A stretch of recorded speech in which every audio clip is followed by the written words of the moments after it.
Bonjour à tous, amis auditeurs de Radio Margeride, et bienvenue dans cette nouvelle émission, ce nouvel opus de musiciens d'hier et d'aujourd'hui. Et oui, c'est la reprise après cette trêve estivale. Il a fait chaud, ça c'est sûr, on a souffert, mais bon, de toute façon, vous aviez Radio Margeride pour vous rafraîchir. Hein. Alors aujourd'hui, je suis très heureux d'accueillir une dame que j'apprécie beaucoup et qui fait un travail extraordinaire. Il est vrai, peut-être que sur le pays, on la connaît pas trop, pourtant Dieu sait si elle s'acharne et si elle travaille beaucoup pour justement créer cette osmose entre le pays et Paris. J'accueille notre présidente de la Ligue auvergnate et du Massif central, Isabelle Casal. Bonjour Isabelle. Bonjour Alain. Bon, ça va Isabelle ? Oui, très bien. Les vacances se sont bien passées ? Oui, elles se terminent, Il a fait chaud dans l'Aveyron ? Comme partout. Ouais, comme partout. Et puis on a la chance aujourd'hui aussi d'avoir notre présidente Nadine. Bonjour à tous, et moi aussi je suis très contente de recevoir Isabelle, parce qu'à un moment donné, les Auvergnats de Paris à Fenestre, c'est royal. Merci de m'accueillir.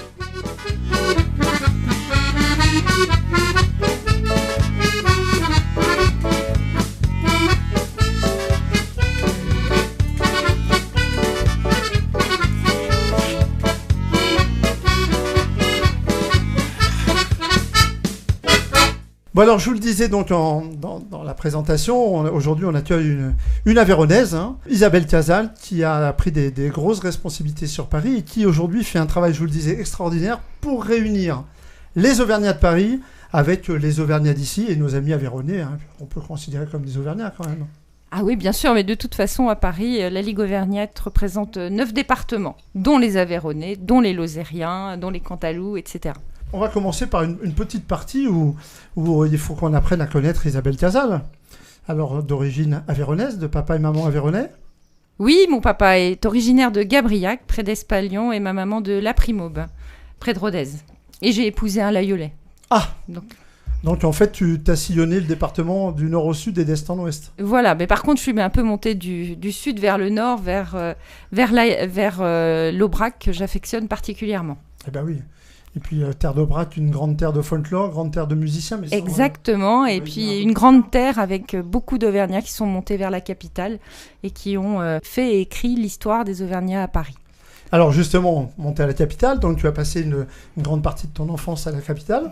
Exactement, alors moi je suis issue de ce qu'on appelle la deuxième génération, c'est-à-dire que mes parents se sont connus sur le territoire, donc dans l'Aveyron, ils se sont mariés et sont montés à Paris. Ils étaient tous deux issus de grandes fratries, c'était les derniers des grandes fratries, et mon papa avait déjà 5 frères qui tenaient des brasseries et des cafés. Tiens, c'est étonnant ça, des Aveyronnais dans le bistrot. Eh ben oui, non, c'est pas étonnant du tout, et donc ils sont montés, comme on disait, on utilisait bien ce terme monter à la capitale pour tenter leur chance dans la limonade. De toute façon, il n'y avait pas assez de travail pour tout le monde à cette époque-là sur le territoire. De toute façon, tenter leur chance à partir du moment où c'était une génération de gens courageux et ambitieux, il n'y avait pas de raison de ne pas réussir. C'est ça, et puis c'est très vrai dans toute l'histoire des Auvergnats à Paris, la solidarité marchait à fond, et donc quand un jeune couple arrivait sur place, il était très souvent placé, il n'y avait pas de problème à trouver des employeurs et des employés à cette époque-là. Alors et toi, paradoxalement, t'as pas plongé dans la limonade par la suite ? Alors non, mais c'était quelque chose que j'envisageais. Bon, il s'est trouvé que j'ai fait un petit peu d'études et donc je l'ai pas fait. Mais par contre, dans mon environnement proche, beaucoup de personnes sont encore dans ce milieu-là.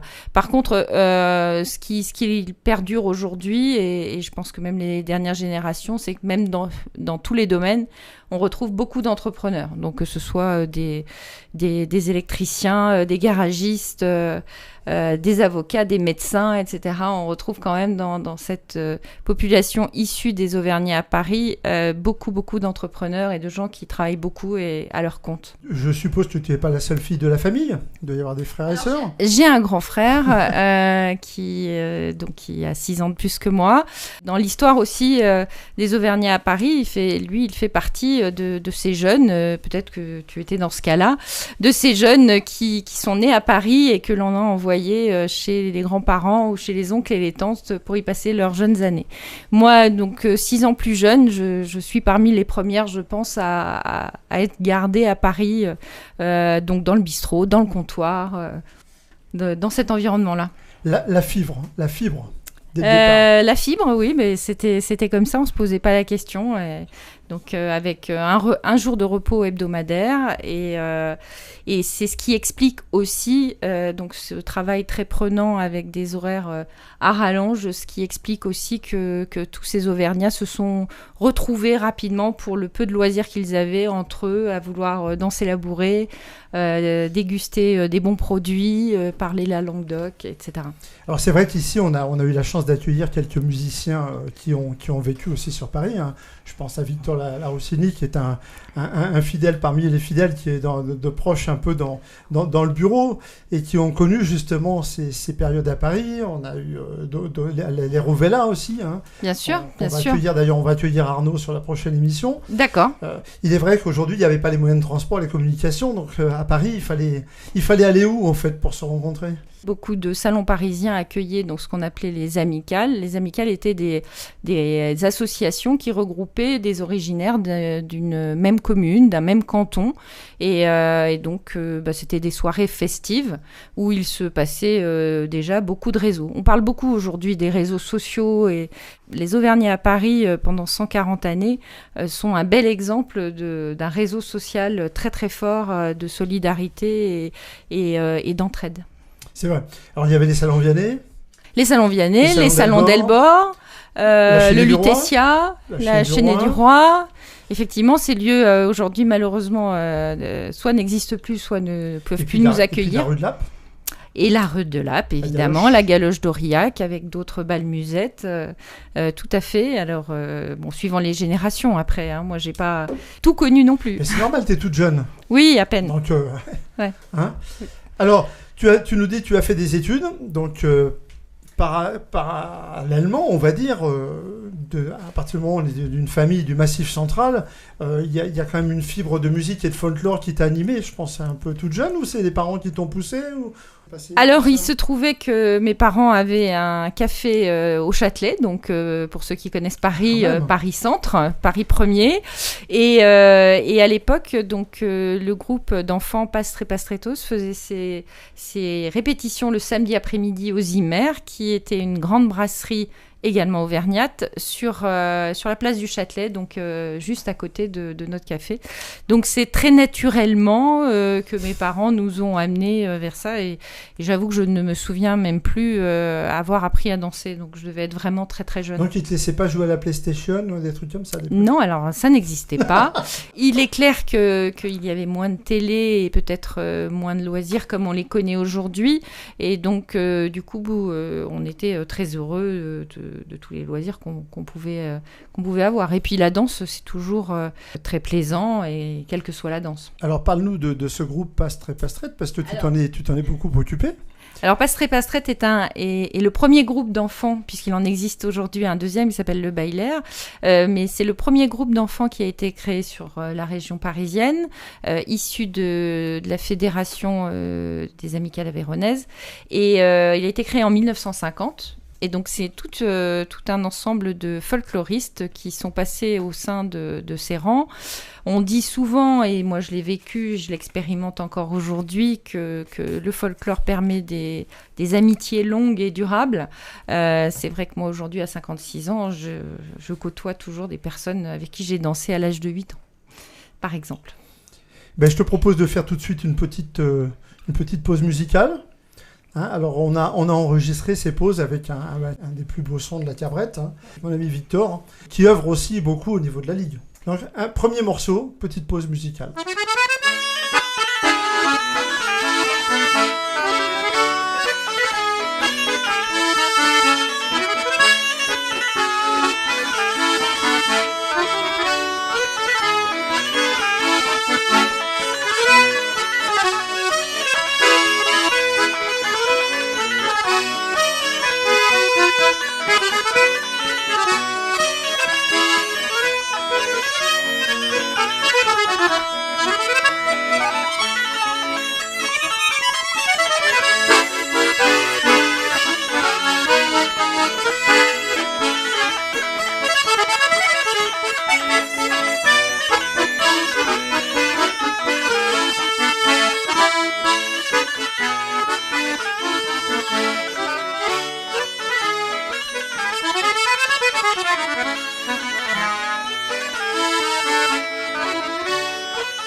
Donc voilà cette petite pause musicale enregistrée avec Victor. Pastrette, on était sur ce groupe. Vous aviez d'ailleurs organisé un très beau spectacle à la Cigale. À la Cigale, exact. Oui. Qui était un peu à l'initiative d'ailleurs de ce spectacle, non ?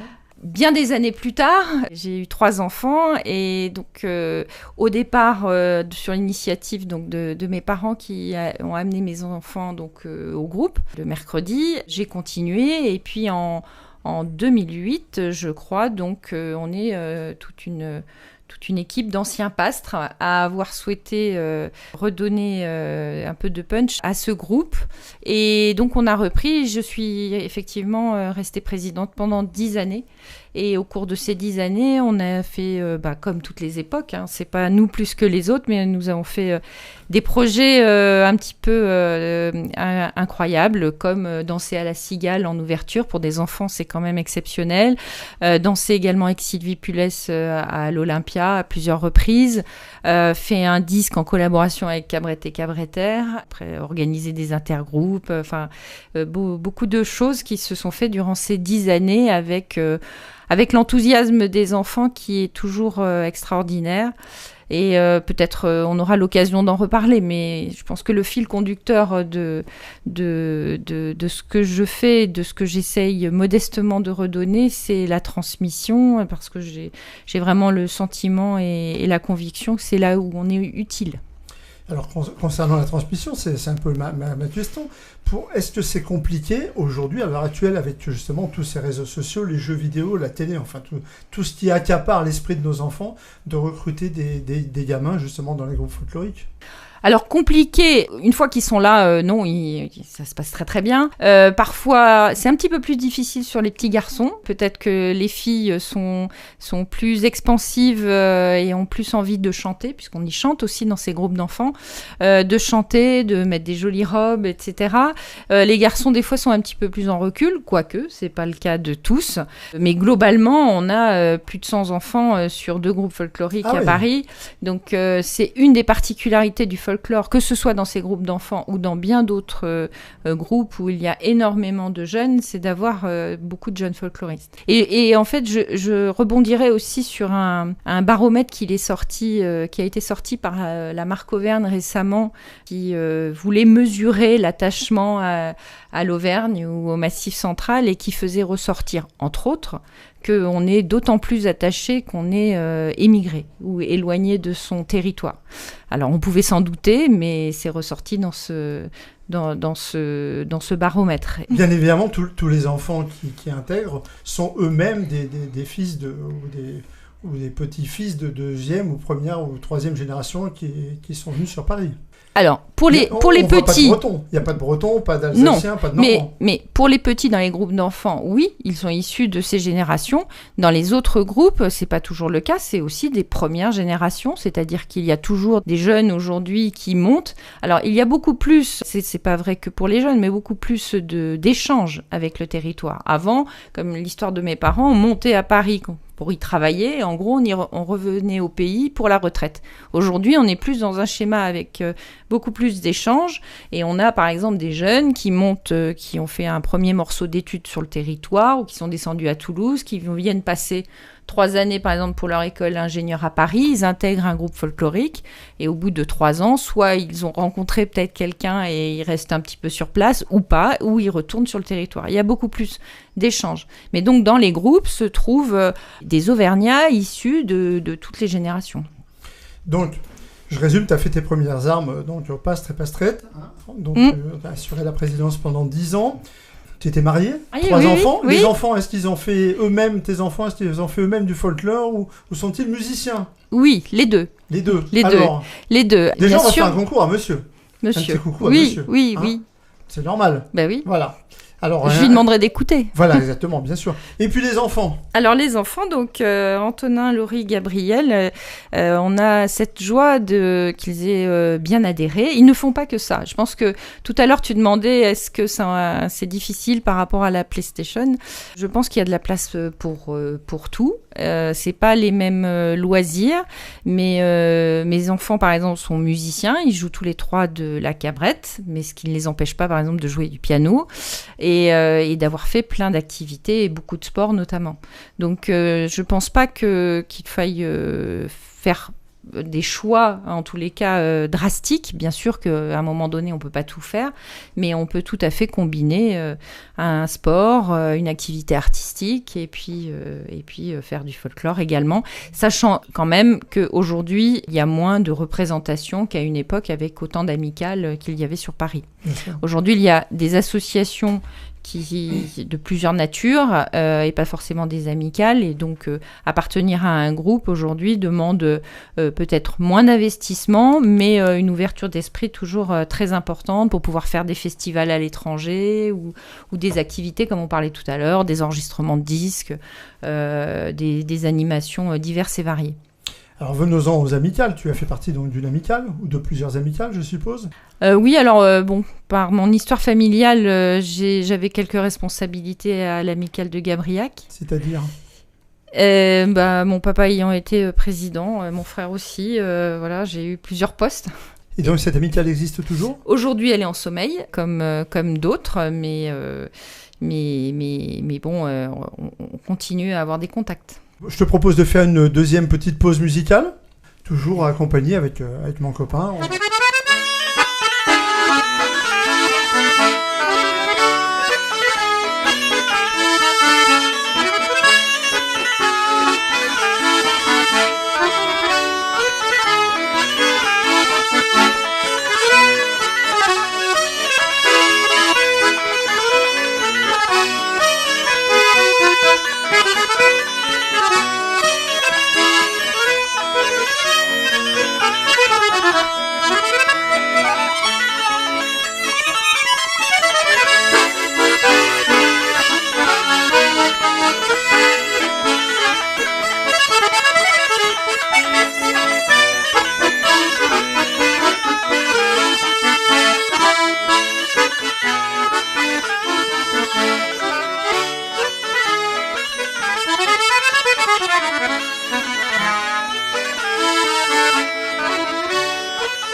Cette petite pause musicale, ça fait du bien, hein. Ça rappelle le pays et ça rappelle Paris, finalement. Ah oui, bien sûr, bien sûr. Le folklore. Alors le folklore, chez toi, c'est une vraie passion. Oui, je suis tombée dedans, comme dirait Obélix, dans la marmite quand j'étais petite. À différents moments de ma vie, c'est vrai que ça m'a apporté beaucoup. J'ai continué à essayer de redonner ce qu'on m'avait donné. T'as jamais lâché? Un petit peu à l'adolescence.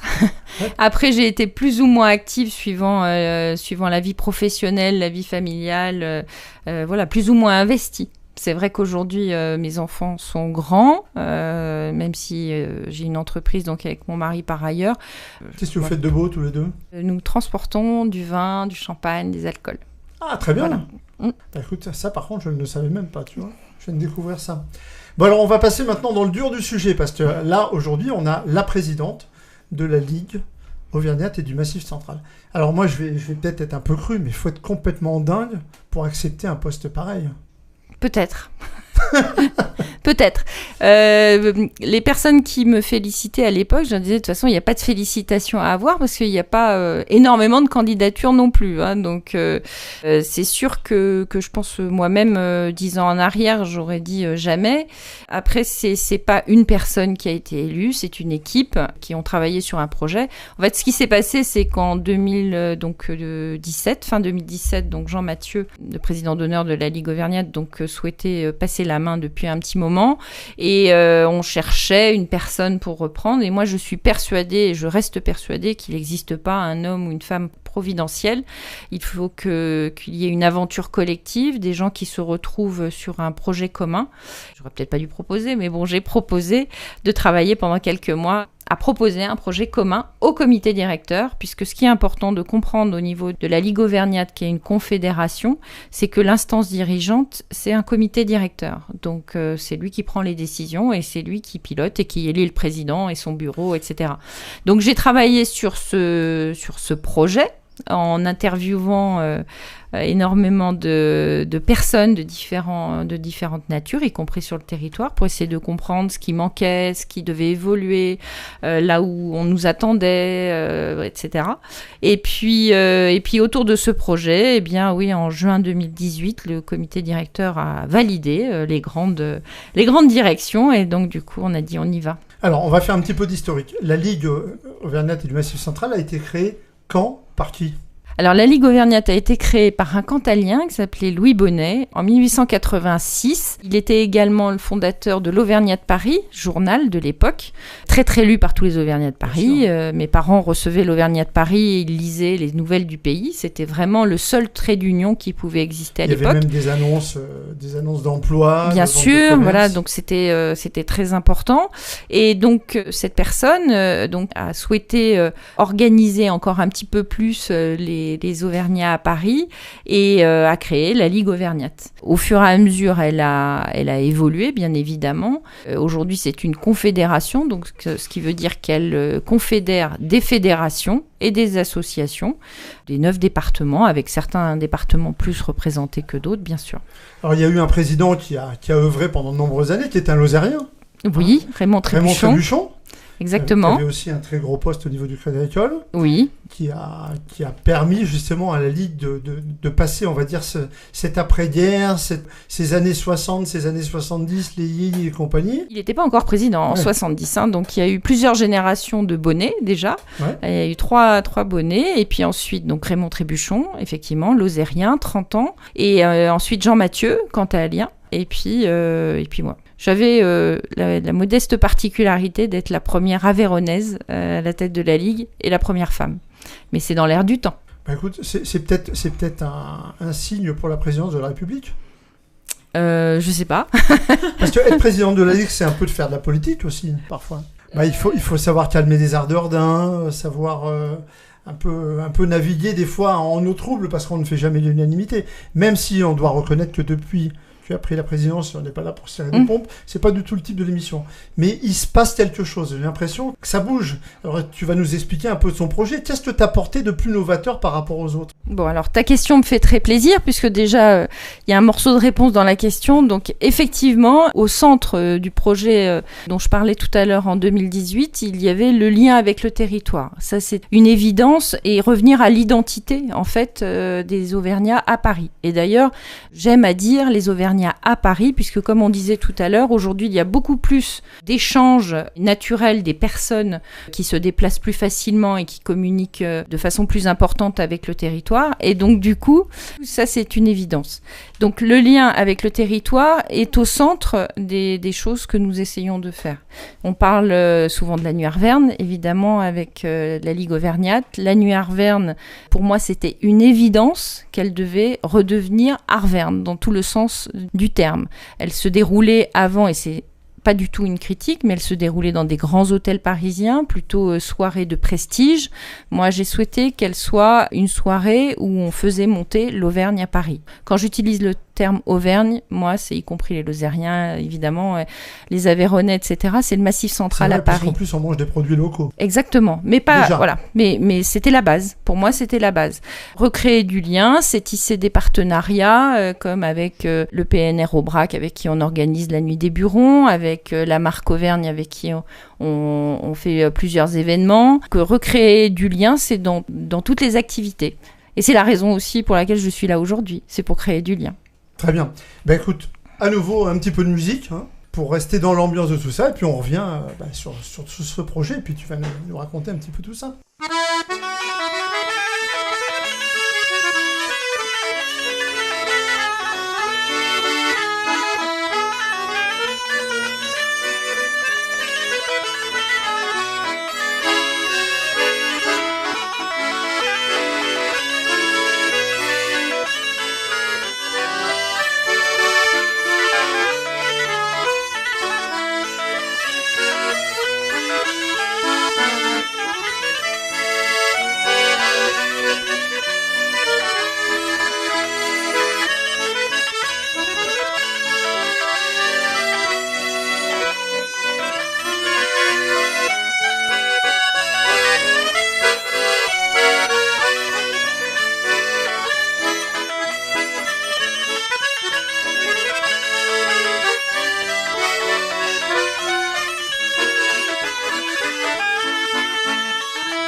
La Ligue, ça fédère plein de choses, des confédérations. Donc il y a de la musique, il y a du folklore, de l'amicalisme. On va commencer par le folklore. En quoi la Ligue interfère au niveau des groupes folkloriques? Elle fédère, elle permet aux groupes éventuellement de se prêter des musiciens, des danseurs, elle permet un peu de la publicité à l'extérieur des frontières. Alors, un petit peu tout ça. Après, le terme interférer est très certainement un peu fort puisque chaque groupe est indépendant, est une association complètement indépendante avec une vraie gouvernance.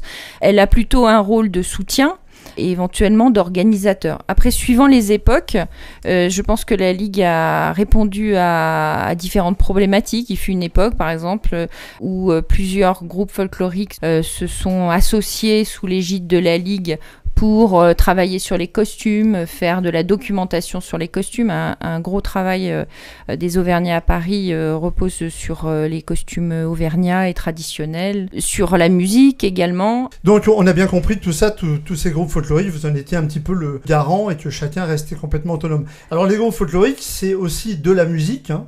On a tous connu et on connaît tous Tiabrets et Tiabretta, bien sûr. Là aussi, c'est géré un petit peu par la Ligue. Son président va pas être content si non, tu dis ça. Non, Yannick Grosso d'ailleurs, on lui donne un grand bonjour. On lui fait un coucou. Non, pas du tout. C'est vrai que Cabret et Cabretter, la Bourrée de Paris, sont des associations qui ont été créées au sein de la Ligue ou de façon très proche et qui sont aujourd'hui filiales. Mais chaque groupe, chaque association a sa place et je tiens beaucoup à ce que justement chacun ait sa place. Par exemple, à la Nuit Arverne dernière et à toutes les Nuits Arvernes qu'on organise, on organise des spectacles multigroupes, donc avec Cabret et Cabretter à la musique et des danseurs de tous les groupes. On n'est pas dans les groupes, mais on permet des initiatives de groupe ou pour des spectacles, par exemple, uniques.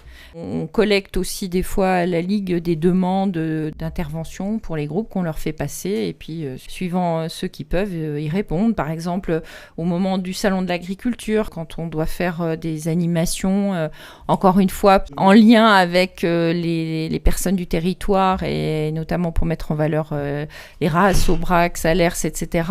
On nous demande des sollicitations de musique, de folklore et donc on sollicite les groupes pour représenter la Ligue Auvergnate, mais plus globalement les Auvergnats à Paris. Alors Cabrettes et Cabretailles, c'est aussi un foyer de jeunes musiciens qu'on met à l'honneur et à qui on donne des cours de musique. Donc il y a des cours de musique, je suppose, qui doivent se faire à Paris, donc accordéon, cabrette, sûrement de la vielle. Et puis il y a le fameux stage que moi j'ai eu la chance de connaître tout gamin, le stage de Saint-Flour. Alors sur Paris, est-ce qu'il y a des cours qui sont mis en place pour les cabretières ou les accordéonistes? Comment ça se passe? Alors oui, tout à fait. De toute façon, c'est pas à toi que j'apprendrai que l'importance et les actions des Auvergnats à Paris dans le milieu de la musique traditionnelle et notamment des instruments, avec une reconnaissance UNESCO pour ce bel instrument qu'est la cabrette, à l'initiative donc des Auvergnats à Paris. J'ai souvent dit à mes enfants donc qui sont cabrettaires de se rendre compte de la chance et de la transmission incroyable que constituent ces cours, puisqu'ils ont la particularité, en tous les cas pour la cabrette, d'être gratuits. Les cabrettaires ayant reçu, on va dire, cet apprentissage en héritage et donc voulant le redonner. C'est quand même, je trouve, un apprentissage sur le fond et sur la forme qui est exceptionnel et qui est exactement l'esprit de ce qui s'est passé depuis 140 années à Paris et de ce que je voudrais poursuivre. Alors ce fameux stage de Saint-Flour que tout le monde a connu, des grands noms de la cabrette, bien sûr on pense à Didier Pauvert, à Victor Larossini, à la famille Rouvelin, on pense à moi j'ai eu la chance de le vivre avec notre regretté Jojo Soul, avec bien sûr Marginier, avec toute cette équipe. C'est bien que vous ayez maintenu ce stage quand même de Saint-Flour. Alors oui, il a fêté plus de 50 années d'existence. Cabrette et Cabrettaire maintient et continue ce stage, mais on lui a rajouté cette année une nouvelle dimension pour les plus jeunes et pour tous ceux qui ne veulent pas forcément faire que, ou pas du tout d'ailleurs, d'instruments de musique. On a besoin de danseurs, on a besoin de chanteurs et on a plein de choses au niveau des arts et traditions populaires à transmettre. Je ne parlerai que de ma propre expérience. Dans ce que j'ai fait modestement, je n'ai pas trouvé le temps de vraiment apprendre un instrument. J'ai commencé à apprendre 2 fois la cabrette, mais je reprendrai à la retraite. Et je trouvais qu'il était dommage, surtout sur cette période du mois de juillet, de ne pas permettre à des enfants de développer ça. Alors je disais tout à l'heure, à la Nuit Arverne dernière, 50 enfants donc issus des groupes folkloriques se sont réunis pour faire un spectacle exceptionnel. Et en plus, il était vraiment exceptionnel, combinant de la vidéo, etc. Tu l'as vu? J'y étais. Bon, voilà. Donc, il était vraiment exceptionnel. Au pavillon Baltard, voilà. Depuis cet engouement, on a voulu le poursuivre et donc donner au stage de cabrette une section art et tradition populaire pour permettre à des jeunes, donc là, en tout, on avait 35 jeunes de moins de 15 ans qui ont pu apprendre à danser ou perfectionner la danse, le chant, la langue d'oc, découvrir des spécialités culinaires par exemple du coin et aussi découvrir les instruments de musique. Quand pour un jeune de 8 ans, se dire qu'il veut faire de la cabrette, c'est pas évident de tout de suite s'inscrire sur 5 jours de cabrette en stage. Donc là, ça lui a permis de découvrir un peu de cabrette, un peu d'accordéon et puis peut-être de se dire l'année prochaine, je ferai de l'accordéon. Alors ça me fait justement rebondir sur une question que j'allais poser. C'est justement à cette Nuit Arverne, la nuit sous les étoiles, d'ailleurs sous les étoiles de Baltard, vous faites venir maintenant des producteurs locaux du pays qui viennent exposer leurs produits. Ça, c'est une vraie source de rapprochement, du pays à Paris, puisque vous avez initié, je crois l'année dernière, il y a 2 ans, la Nuit des Burons. Oui. Alors ça, on rentre dans le cadre de l'art et tradition, la Nuit des Burons, mais c'est une idée complètement dingue. Mais pourquoi on n'y a pas pensé avant, ce truc-là ? Alors, il y a deux choses. Effectivement, pour les producteurs donc qui montent à l'annuaire Verne, oui, après, c'est pas que notre mérite, c'est la société en général aspire à connaître la traçabilité des produits, à découvrir de bons produits du territoire. Alors, si on a des origines auvergnates et qu'on est à Paris, dès qu'on nous parle d'aller manger un aligot, une truffade ou des lentilles du Puy, on y court. Voilà. Et on aime d'ailleurs à faire découvrir des amis qui, eux, sont pas auvergnats. Donc, oui, ça permet ce lien avec le pays, mais c'est aussi parce qu'il y a une vraie demande. Alors en plus, comme beaucoup d'Auvergnats à Paris sont quand même dans le milieu de la restauration, plus ou moins, et qu'on voit bien que les clients de ces brasseries aspirent aussi à découvrir des nouveaux produits, et bien c'est l'occasion aussi, lors de l'annuaire Verne, de découvrir de nouveaux produits. Et tu m'as posé une autre question ? La nuit des burons. La nuit des burons. Alors la nuit des burons, rendons à César ce qui est à César. L'initiative première ne vient pas de nous. Elle vient du PNR. Donc le PNR Aubrac a décidé en 2018 de faire une nuit des burons qui au départ était fin juin, donc au moment du feu de la Saint-Jean, pour animer plusieurs burons sur l'Aubrac. Et donc dans le cadre de notre partenariat, nous avons donc accepté d'animer un buron. Voilà, on a eu cette joie d'avoir beaucoup de participants assez rapidement sur notre buron. De fil en aiguille, la date de fin juin ne nous correspondait pas toujours et donc du coup on l'a décalé, en tous les cas ces 2 dernières années, sur le mois d'août. Effectivement, on a plus de 200 personnes et cette année on a eu une soirée magnifique au Buron des Boules, mais la météo était formidable. Alors, quoi de plus beau dans un buron que d'entendre une bourrée et de la cabrette. Donc, je propose à nouveau un petit air musical avec une belle bourrée. Et puis d'ailleurs, si vous écoutez bien la cabrette qui joue derrière, vous verrez qu'en participant régulièrement au stage de cabrette à Saint-Flour et en travaillant son instrument, normalement, vous pourrez arriver à faire la même chose. Mais il va falloir du boulot et du talent quand même.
Alors, on a parlé donc du folklore, de la musique. Là, on vient d'entendre un morceau de cabrette extraordinaire.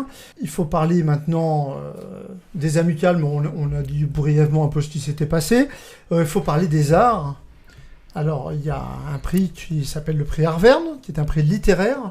Explique-nous un peu à quoi ça consiste et qui peut y participer. Alors, c'est vrai qu'on a parlé des amicales, je voulais juste du folklore. Je veux juste dire qu'il se passe beaucoup d'autres choses. Donc, des activités sportives, de la culture, notamment une filiale qui s'appelle la Veillée d'Auvergne qui met en valeur beaucoup d'éléments culturels de nos territoires. Effectivement, le prix littéraire qui existe depuis 17 ans et qui grandit en notoriété, que ce soit donc au sein des Auvergnats à Paris et surtout sur le territoire, avec notamment des librairies qui mettent à l'honneur notre prix Arverne, qui élit chaque année au sein du jury, qui distingue un ouvrage de n'importe quelle nature, un roman, même une bande dessinée, soit d'une personne qui est originaire d'un des 9 départements, soit un ouvrage qui met en valeur le territoire. Alors moi, je vais être très fier et très prétentieux. Dans ma petite commune de Neuve-Église, on en a eu 2. On a eu Daniel Brugès, oui, et puis Sylvie Baron. Oui. Alors cette année, c'est Franck Bouys. Ouais. Alors comment ça se passe ? C'est un roman ? C'est n'importe. Simplement, il faut qu'il ait été édité l'année d'avant. Donc là, on reçoit plein de candidatures. C'est vrai que les dernières promotions, on a presque 40 candidats. Donc parmi ces 40 ouvrages, le jury en ressort une shortlist de 6 ouvrages qui sont lus intégralement par tous les membres du jury. Et puis après, il y a un vote de façon classique et une remise dans une grande brasserie parisienne début avril.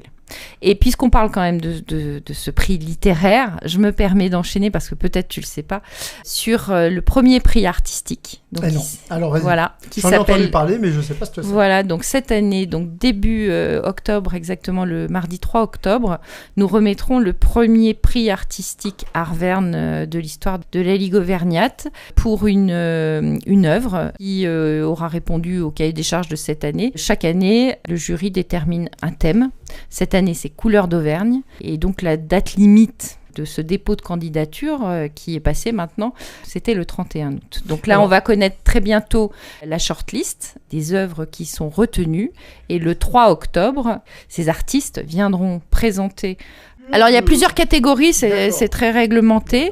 Ce dont on a le plus aujourd'hui comme candidat, c'est des œuvres en 2 dimensions, donc peinture, aquarelle, dessin, photographie, etc. Mais on a aussi quelques sculptures déjà dans le panel.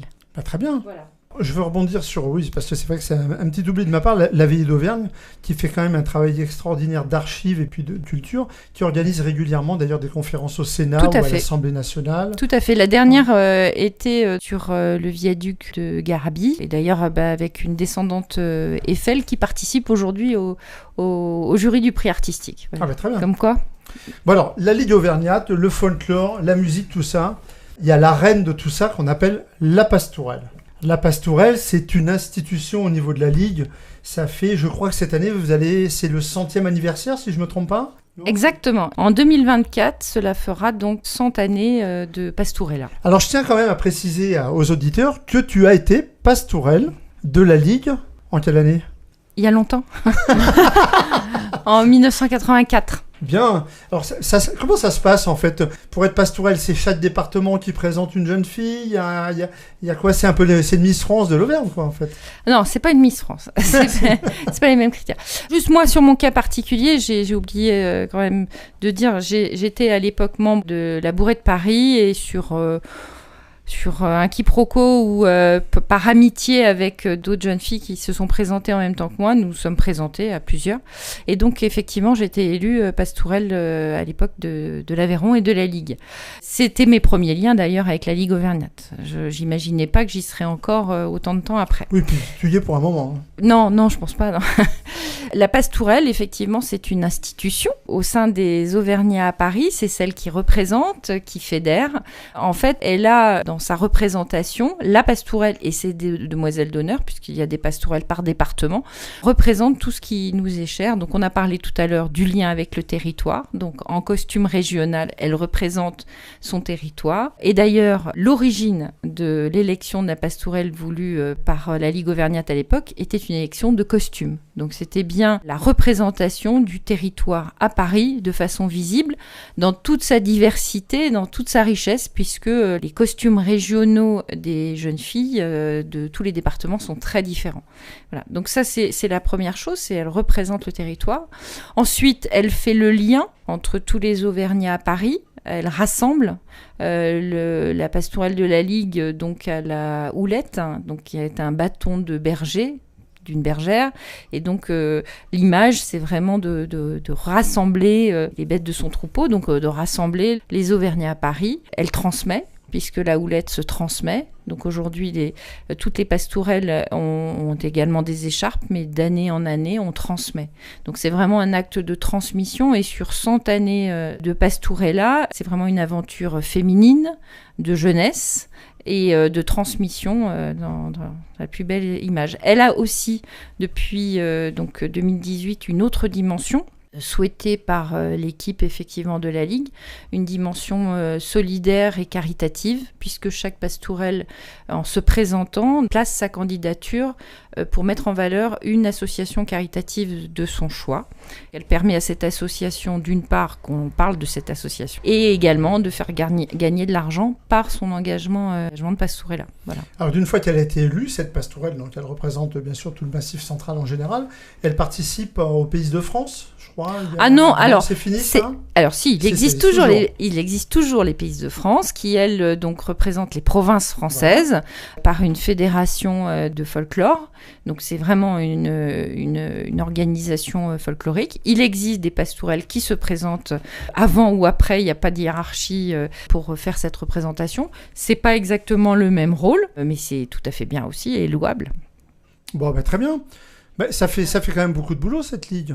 Oui. Alors déjà, ce que je voudrais dire aussi dans l'évolution, on a parlé tout à l'heure de l'activité sur le territoire, et je suis très très heureuse de cela. Ce que l'on constate cette année de la pastorale de la Ligue, donc c'est Chloé Vergne, qui est originaire de Sénergues dans l'Aveyron, et en fait de plus en plus, nos pastourelles, que ce soit elle ou notre pastorale du Cantal, sont sollicitées sur des activités sur le territoire. Donc par exemple, Chloé est descendue pour un festival d'accordéon, ça te parlera, à Luc la Primaube. Il y a eu d'autres mises à l'honneur dans des mairies. Il y a eu une autre pastourelle qui était sur l'Aubrac et qui a été invitée à la transhumance, etc. Et donc de plus en plus, finalement, cette pastourelle qui est quand même élue à Paris est une invitée d'honneur pour mettre à un moment donné cette histoire également des Auvergnats à Paris sur le territoire.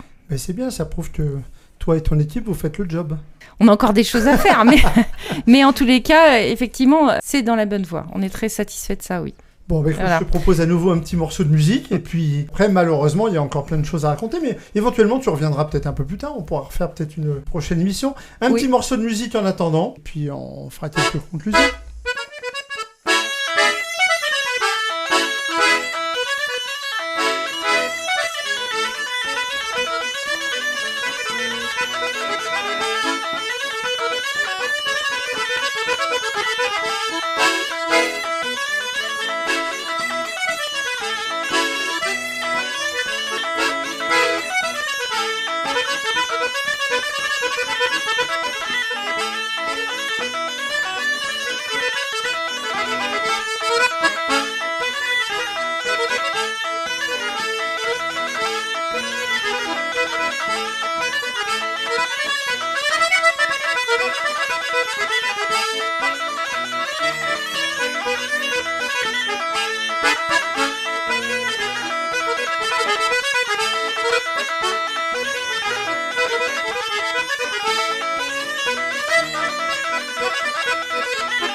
Voilà, donc je disais, vous avez fait du super boulot, mais par contre, il y a plein de... De toute façon, te connaissant, il y a plein de perspectives qui arrivent. Quelles sont les prochaines échéances de la Ligue auvergnate du Massif central et de sa présidente? Alors, on venait de parler des pastourelles, donc évidemment, un 100e anniversaire, c'est pas rien, donc on prépare toute une série d'événements. Rassure-moi, les 100 seront pas là. Non, mais les 100, c'est les 100... Non, c'était une boutade. Ça fait plus de 560 pastourelles élues quand même. Hein. Donc, si je les fais venir toutes dans le studio, après, sur 100 années, elles ne sont pas toutes là non plus. Hélas. Bon. Par contre, effectivement, on travaille à plusieurs événements certains sont décidés, d'autres pas encore. Donc si par exemple l'année prochaine, au mois d'août, tu veux recevoir la pastourelle de la Ligue, c'est avec plaisir, avec grand plaisir, on la recevra. Et on la connaîtra au mois de décembre. Sinon, ce qui est prévu, donc dès la rentrée, pour lancer ces festivités, un bal des pastourelles qui aura lieu le vendredi 22 septembre, qui sera un bal musette à Issy-les-Moulineaux. Donc le bal des pastourelles. Ensuite, toujours sur les pastourelles, l'année prochaine, et chez quelqu'un que tu connais bien, chez Laurent Mallet, le 16 août, aura lieu un bal des pastourelles ici sur le territoire à la Vastrie. Donc, très bien. À noter. Excellent choix. Le rendez-vous est lancé. Ouais. Voilà. Et pris. Radio Marguerite sera là d'ailleurs. Ah oui, on sera partenaire bien sûr. Donc ensuite, au fil de l'année de 2024, auront lieu les rendez-vous un petit peu traditionnels, que ce soit donc sur le prix littéraire dont on a parlé, donc d'à peu près début avril. En juillet, il y aura le stage de Saint-Flour avec sa dimension musique et sa dimension art et tradition. Le prix artistique qui continuera également. Rendez-vous, je ne vais pas tous les citer, mais qu'organisent aussi toutes les fédérations. Donc il y a un marché de pays en octobre à Bercy. Il y a beaucoup de choses qui se passent.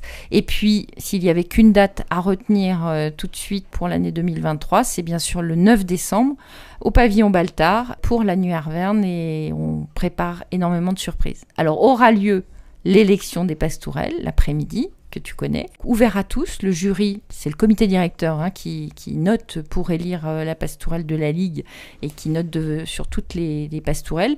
Et la soirée, on vous prépare plein de surprises. Bon, ben super. Écoute, je n'ai qu'une dernière question. Oui. Entre la Ligue auvergnate, ta vie de couple, tes enfants, ton boulot, tu dors quand ?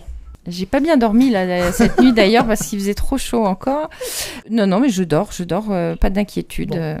Ben écoute, Isabelle, je ne peux que te remercier d'être venue participer à cette émission Musiciens d'hier aujourd'hui.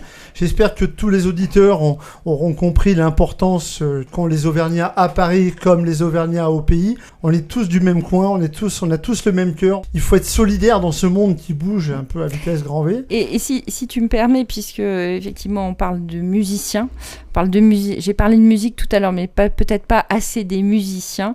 On a fait la nuit des Burons et quelque chose qui est extraordinaire à chaque nuit des Burons que l'on organise, c'est ce nombre très important de musiciens, qu'ils soient de Paris ou du territoire, et qui jouent tous ensemble. Et c'est vrai que tard dans la nuit, parfois, on aimerait bien les arrêter, mais ils ne s'arrêtent plus. C'est les vaches qui ont du mal à dormir, du coup. D'accord. Ouais. Bon, ben merci beaucoup. Présidente, par contre, de Radio Marguerite, vous êtes un peu les deux. Une qui booste la radio, l'autre qui booste la Ligue. Oui. C'est bon, ça. Et tu vois, et moi, ce que je peux retenir, Alain, de cette émission, c'est que les Auvergnats de Paris, tu vois, ils ont su créer cette forme de solidarité, cette convivialité, que ce soit à travers la danse, la musique, la cabrette. Tu vois, et nous, c'est ce qu'on défend aussi à Radio Marguerite, cette transmission, cet attachement à notre patrimoine, à notre territoire. Et c'est là où on se retrouve et on défend vraiment les mêmes valeurs. Un grand merci. Eh bien, merci à vous deux, les filles, et puis longue vie à vos présidences. Merci en tous les cas de nous avoir invités. Et merci à vous, et à la prochaine. Eh bien, à tous, amis auditeurs, je vous souhaite à tous un bon appétit, puisque c'est dimanche et on va passer à table dans pas longtemps. Et puis, dans une prochaine émission, où je recevrai d'ailleurs un accordoniste talentueux, monsieur Arnaud Rouvellin.